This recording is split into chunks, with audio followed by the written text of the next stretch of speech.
El pacto de Petro con Calarcá, patrocinio a cambio de impunidad. ¿La justicia alcanzará a Petro? Atención Colombia, hoy no les traigo una noticia más, les traigo la radiografía de una captura del Estado. Mientras a usted le hablan de paz total, en las sombras se tejía un plan para entregarle nuestras instituciones a la criminalidad. Los archivos incautados a alias Calarcá son la prueba reina de un pacto que empezó mucho antes de que este gobierno llegara al poder. Correos, nombres, operaciones y una pregunta que lo cambia todo. ¿Y si el conflicto nunca fue conflicto, sino coordinación? Soy Catalina Gómez y bienvenidos a Fortaleza Patriota. Antes de entrar en este escándalo, suscríbete ahora mismo, dale like y activa la campana. Pero lo más importante, comenta abajo, gobierno delincuente. El algoritmo está intentando silenciar este video porque no quieren que sepas la verdad. Ayúdanos a que llegue a todo el país. Al final de este video te contaré por qué la justicia está cerca y a punto de llegarle a Petro. La financiación y la artimaña. En esas conversaciones, Mordisco habla de supuestas pruebas que tiene en su poder sobre la financiación de la campaña Petro Presidente. En esos chats sale a relucir el nombre de la vicepresidenta Francia Márquez. El chat escribe Jason Ojeda, alias Danilo Albizu, comandante del Frente Carolina Ramírez de las disidencias que delinque en Putumayo y Caquetá, con el propio Iván Mordisco, que en ese momento era su jefe. En la ruptura entre las dos disidencias, la de Calarcá y la de Mordisco, Albizu cambió de bando y entregó a Calarcá las conversaciones que sostuvo con Mordisco. Por eso aparecen en los computadores de Calarcá. Yo tengo ganas de tumbar a Petro. Con otra declaración y las pruebas de los acuerdos que tenían en campaña el finado Majin Buu, lo tumbamos. Esas pruebas están. Ese HP arremetió con toda y ahora dio la orden de capturarme. Y ese pícaro no se imagina que sí tenemos las pruebas. Todo se hizo a través de Francia Márquez. Ahí tiene para que lo analice sin fatigarse, con cabeza fría, mano, y analizar bien, pensando en lo que se viene o se deba organizar. Atención a esto, no es una coincidencia. Los correos y chats encontrados en los dispositivos de Calarcá no solo muestran rutas de narcotráfico, evidencian algo mucho más rastrero, la financiación de la campaña de Gustavo Petro a través de Francia Márquez. Estamos hablando de que la llegada al poder no fue un triunfo democrático limpio, sino una artimaña financiada con dineros de dudosa procedencia que hoy nos están pasando factura. La fachada de las peleas y el uso de recursos públicos. En realidad es un traquetos vestidos de revolucionarios asesinando dirigentes populares desarmados. Otra vez la misma historia. La reacción del presidente Gustavo Petro se debía a una serie de asesinatos, secuestros y extorsiones de Mordisco y sus hombres en un abierto incumplimiento a la negociación de paz que adelantaba el gobierno y esa facción de las disidencias. La respuesta de Mordisco no se hizo esperar y sembró la duda sobre la posible existencia de un pacto desconocido durante la época de la campaña presidencial. Gustavo Petro me acusa de traqueto y de usar la memoria de Manuel Marulanda. Cuando lo apoyamos en campaña no éramos traquetos. Además de traicionarnos, traicionó al pueblo que lo respaldó por su discurso progresista y de paz. Hoy impulsa la guerra y el capitalismo. Mientras Mordisco y Petro peleaban en redes sociales, detalles desconocidos de esta confrontación. No se dejen engañar por el teatro en X, Twitter. Esas peleas públicas entre Petro y Calarcá son solo una fachada, una cortina de humo para distraer mientras por debajo de la mesa se les facilitaba todo. Se les olvidó la caravana de camionetas de la UNP, carros del mismo gobierno pagados con sus impuestos, transportando delincuentes con órdenes de captura, armas y hasta secuestrados.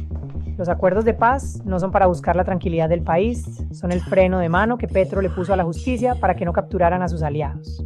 La infiltración en las Fuerzas Armadas y el papel de la fiscal. La fiscal general Luz Adriana Camargo ha confirmado que los archivos incautados a alias Calarcá, el líder de las disidencias de las FARC, contienen pruebas de infiltración en instituciones del Estado y de graves crímenes cometidos durante los diálogos con el gobierno. En una entrevista con el diario El Espectador, la fiscal destacó que los hallazgos, incluidos homicidios y el reclutamiento de menores de edad, justifican la reactivación de la orden de captura en contra de alias Calarcá y la apertura de una investigación contra altos funcionarios del gobierno y militares de inteligencia militar. Aquí, aparte de lo que ha revelado la fiscal en esta entrevista.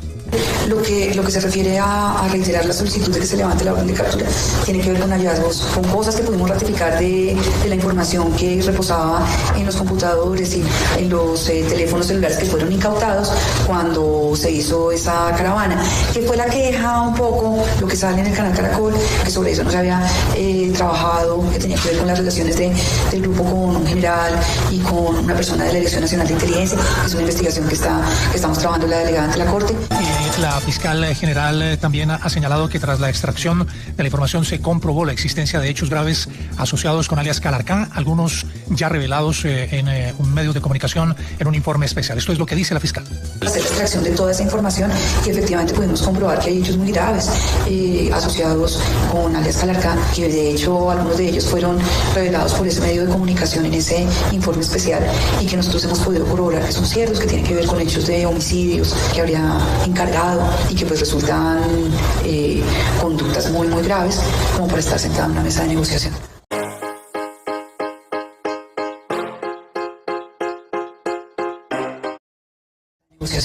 Lo más doloroso para un patriota es ver cómo nuestras Fuerzas Armadas están siendo diezmadas desde adentro. Los archivos revelan una infiltración aterradora en los altos mandos, facilitada por un presidente que ha dejado a nuestros soldados de manos atadas. Y ojo a la fiscal Luz Adriana Camargo. Se ve obligada a actuar y denunciar estos procesos no por convicción propia, sino por la presión incansable de la prensa y de la opinión pública que no acepta más complicidad. La verdad es tan grande que ya no la pueden tapar. El impacto en la gente, en Colombia. Mientras todo esto pasaba, el ciudadano común seguía pagando las consecuencias: inseguridad, extorsión, abandono. Y ahora la pregunta es inevitable: ¿quién estaba realmente al mando del país? Todo esto no es casualidad, no son inventos de la oposición. Las cifras de este gobierno no son solo números, son vidas colombianas sacrificadas en el altar de una supuesta paz que solo beneficia al criminal. 1. Homicidios y masacres, el periodo que causa espanto. El dato: en los primeros 3 años del gobierno Petro, Colombia ha registrado más de 40.600 homicidios. Eso es un aumento del 7.6% comparado con el mismo periodo del gobierno anterior. ¿Saben qué significa esto? Que en Colombia asesinan a una persona cada 39 minutos. Las masacres, y no hablemos de las masacres. Solo en 2025 cerramos con 78 masacres y en lo que va de este 2026 ya llevamos más de 20 hechos de sangre colectiva. La violencia no se detuvo, se profesionalizó bajo el amparo de la inacción estatal.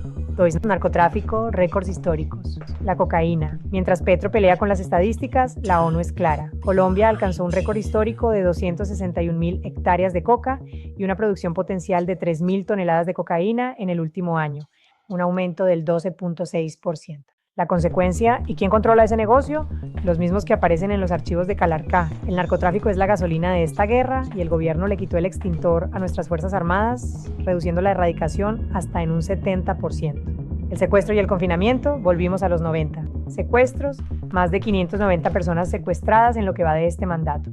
Familias destrozadas esperando una prueba de supervivencia, mientras los victimarios son nombrados gestores de paz. Confinamiento. Esto es lo más doloroso. Más de 138.000 colombianos viven hoy confinados. No pueden salir de sus casas no porque haya una pandemia, sino porque las disidencias y el ELN son los que mandan en el territorio.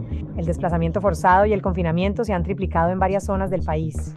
El destino de los intocables: Petro a la sombra de Maduro, familia de Fortaleza. Aquí es donde la historia se pone oscura para el inquilino de la Casa de Nariño. Si ustedes creen que Petro está tranquilo porque aquí en Colombia la justicia camina a paso de tortuga, se equivocan. Los ojos del tío Sammy Trump están bien abiertos y lo que viene no tiene precedentes. 1. El golpe de la lista, OFAC, la muerte civil. El hecho. El pasado 24 de octubre de 2025 quedó marcado en la historia. Estados Unidos incluyó a Gustavo Petro, a su esposa Verónica Alcocer y a su hijo Nicolás en la temida lista OFAC, lista Clinton. Esto no es un simple regaño diplomático, es la muerte civil y financiera.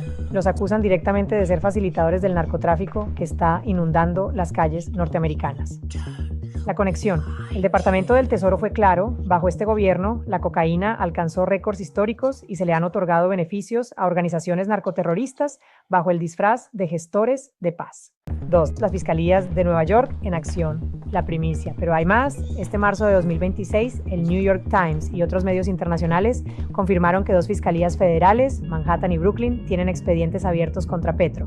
Están rastreando reuniones con capos y la entrada de dinero narco a la campaña de 2022. No son especulaciones, son agentes de la DEA y del HSI recolectando pruebas.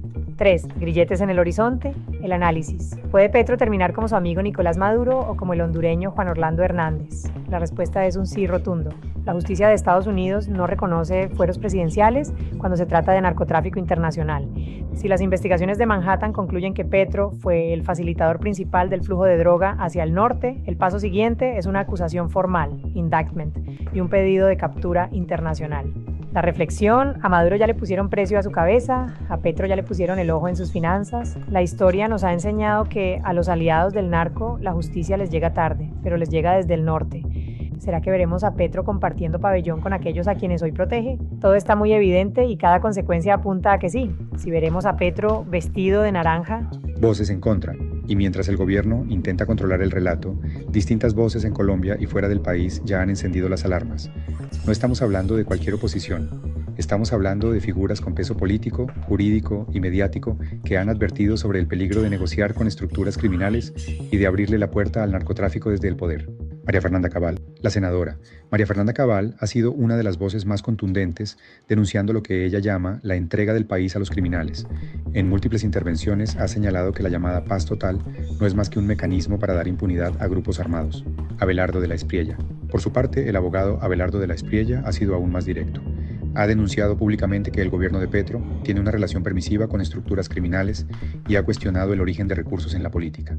Marco Rubio. Y la preocupación no es solo nacional. Desde Estados Unidos, el senador Marco Rubio ha advertido sobre el crecimiento del narcotráfico en Colombia bajo el actual gobierno. 3 voces, 3 frentes distintos, pero un mismo mensaje: Colombia está en riesgo. Cuando políticos, juristas y actores internacionales coinciden en advertir sobre la misma amenaza, ya no estamos frente a teorías, estamos frente a un patrón. Y ahora, con los archivos de Calarcá sobre la mesa, la pregunta deja de ser si algo está pasando y pasa a ser ¿hasta dónde llega realmente esta red? ¿Pasará lo mismo que pasó con el computador de Raúl Reyes, donde Piedad Córdoba e Iván Cepeda, entre otros, se burlaron de Colombia y hoy una es casi santa y el otro está a punto de ser presidente? Esto solo pasa en Colombia. Conclusión: el principio del fin. ¿Ustedes creen que esto es coincidencia? Claro que no. Cuando financias una campaña con dineros oscuros, cuando debilitas a la fuerza pública y cuando permites que los cabecillas se paseen en camionetas oficiales, el resultado es un país entregado al crimen organizado. No es ineficiencia, es complicidad, y es muy evidente.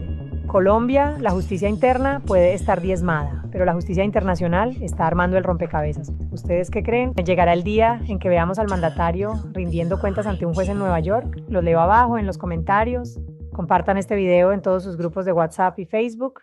Que toda Colombia sepa que la justicia en Colombia falla, pero gracias a ustedes y a la prensa, esta tiene que andar, así sea a paso de tortuga. Despierta Colombia, recuerda comentar gobierno delincuente, para que este mensaje le llegue a más colombianos que desconocen el actuar del actual gobierno. Soy Catalina Gómez y esto es Fortaleza Patriota, donde la verdad se defiende. Feliz día. Quienes conocieron los hechos dicen que aunque Barbosa abrió la puerta, pues la verdad es que la resolución que sacó un año más tarde la fiscal Camargo fue mucho más allá. Definitivamente blindó a todos los disidentes nombrados gestores de paz y además amplió muchísimo la lista. Dice, leyendo con mucho cuidado la resolución que expidió y firmó Luz Adriana Camargo el 10 de julio de 2025, tiene unos paraguas que blindan totalmente a los disidentes. Y dice, por ejemplo, en captura en flagrancia, con delitos relacionados con el conflicto, se debe dejar libre, aunque sean aprendidos en una situación como armas, municiones, uniformes, insignias, equipos, transmisores. Se sigue la investigación, se mantiene una investigación, pero serán dejados en libertad.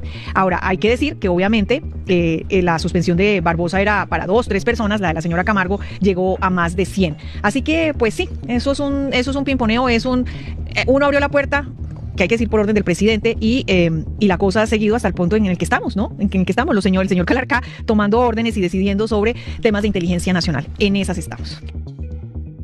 Bienvenido, Aries.